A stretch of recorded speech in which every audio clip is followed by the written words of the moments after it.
The Nakheel Stage 2 of the 2016 Dubai Tour got underway with the usual dropping of the ceremonial blue flag and the jersey wearers rolling out from the Dubai International Marine Club, including Marcel Kittel, greeting an old teammate from Giant Alpecin, now riding, of course, for Ethics Quickstep and wearing the blue leader's jersey after his stage win on Stage 1. Then the checkered flag dropped and the customary attacks began.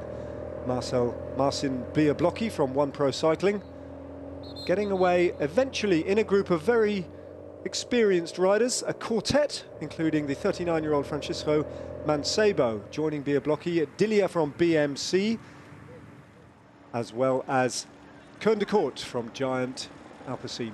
Out they went into the desert to battle the increasing heat and the increasingly strong tailwind, crosswind and occasionally headwind.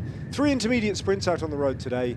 One first off by Marcin Biablocki from One Pro Cycling, who powered his way to the finish line, leaving Sylvain Dillier and Koen de Koort trailing in second and third place, with Francisco Mancebo from Skydive Dubai unable to do anything about them. It was pretty much the same story at the second intermediate sprint of the day as well, with Biablocki taking maximum points there to take his tally to 10 on the day, level with Hadi for the intermediate sprints jersey.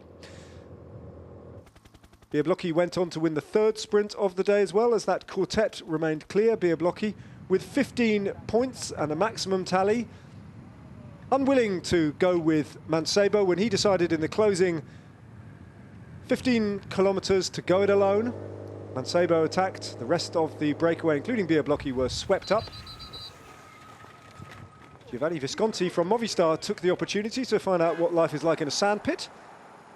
Rather embarrassingly, he had a motorbike camera right behind him to film the moment. Then the game was up for Francisco Mancebo, who found himself swallowed up by the chase as the peloton headed towards the finish at Palm Jumeirah Atlantis, 183 kilometers down the road.